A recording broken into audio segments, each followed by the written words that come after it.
poignardé le 12 août 2022 aux États-Unis, l'écrivain britannique Salman Rushdie est victime de lourdes conséquences physiques de son agression. Il a perdu la vue d'un œil et l'usage d'une main, entre autres graves séquelles, a indiqué son agent au quotidien espagnol El País.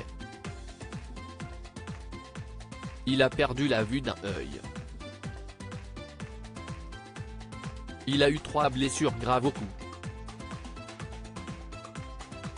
Il est handicapé d'une main car les nerfs de son bras ont été sectionnés. Et il a environ 15 autres blessures à la poitrine et au torse, a déclaré Andrew Willey à El País dans un entretien publié ce week-end. Ces blessures étaient très profondes. C'était une attaque brutale mais il va vivre, a-t-il ajouté, détaillant ainsi pour la première fois l'état de santé de l'écrivain depuis plusieurs semaines, sans indiquer s'il se trouve toujours à l'hôpital. En cette journée d'été qui a tourné au cauchemar, Salman Rushdie s'apprêtait à s'exprimer lors d'une conférence dans le nord de l'État de New York quand un homme a fait irruption sur scène et l'a poignardé à plusieurs reprises, notamment au cou et à l'abdomen.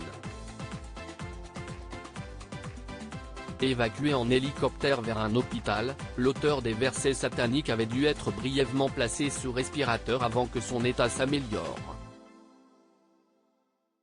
Le principal suspect, Hadi Matar, américain d'origine libanaise alors âgé de 24 ans, avait été arrêté immédiatement après les faits et a plaidé non coupable lors de son procès qui s'est ouvert mi-août devant un tribunal de Mayville, dans l'État de New York.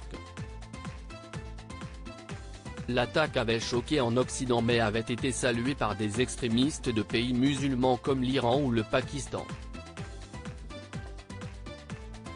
L'écrivain est poursuivi depuis 33 ans par une fatwa du guide suprême iranien le condamnant à mort. À la suite de son agression violente, une autre figure de la littérature avait affiché son soutien, avant d'être elle aussi visée par des menaces, l'écrivaine J. Caroline